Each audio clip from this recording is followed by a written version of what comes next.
বন্ধুরা good morning. আজকে অনেক দিন পর আর কি ব্লগ শেয়ার করছি তোমাদের সাথে, মিনি ব্লগ মানে করছি।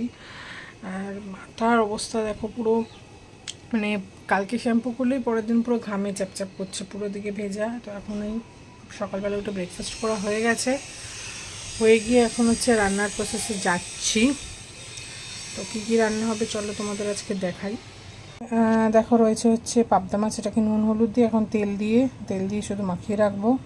এখানে পাবদা মাছটা আজকে করবো হচ্ছে রসুন আর টমেটো দিয়ে, যেহেতু আগের দিন আমার পেটটা ভালো ছিল না, লুজ মোশন হয়েছিল, তো আজকে আর সর্ষে বাটা দেবো না, যে টমেটো রসুন কাঁচা লঙ্কা দিয়ে করছি।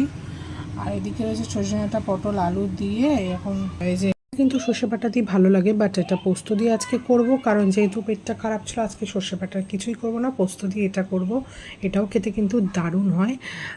মানে পটল আমি এমনি খাই না, বাট এরকম পোস্ত দিয়ে করলে আমার ভীষণ ভালো লাগে। আর এটা হচ্ছে মা পাঠিয়েছে, মা বললো তোমার তো পেটটা খারাপ ছিল, তো ঠান্ডা ঠান্ডা বেল পাঠিয়েছি, তুমি খেও শরবত। তাই আমাকে এই কয়েক বছর যখন বেল আমাকে আর বাজার দিয়ে কিনে খেতে হয় না, মা আমাকে প্রত্যেক বছরই পাঠিয়ে দেয়।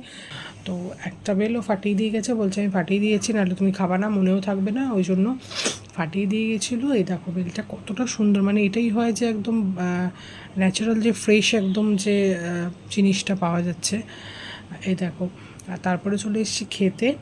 এই যে ভাত রয়েছে সবারই মতো, আমিও বলে দিলাম গরম গরম ধোয়া ওটা ভাত, সাথে রয়েছে তোমাদের তো দেখালাম আমি আজকে করেছি টমেটো দিয়ে পাবদা মাছের ঝাল, আর ধনেপাতা দিয়েছি, এটাও খেতে কিন্তু দারুণ লাগে। সর্ষে বাটা দিয়ে তো আছেই, ভালোই লাগে। আর সাথে রয়েছে পটল, সজনে ডাঁটা, আলু দিয়ে এই পোস্তটা, এটা দিয়েই আমি অর্ধেক ভাত খেয়েছি, আমার এত ভালো লাগে এটা খেতে।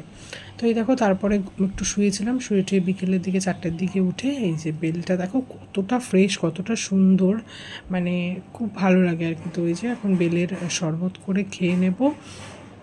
তো কারা কারা পছন্দ করো বেলের শরবত অবশ্যই বলো। আমি তো কিনতেই হয় না, মাই প্রত্যেক বছর পাঠায়। আর এই বেলটা না শুধুও খাওয়া যায়, এতটা সুন্দর মিষ্টি, মানে সেরকম তেতো না, খুব ভালো লাগে। তো আমি কিনে খাই না, মা পাঠায় বলে আমি প্রত্যেক বছর এরকম সুন্দর শরবত করে খাই।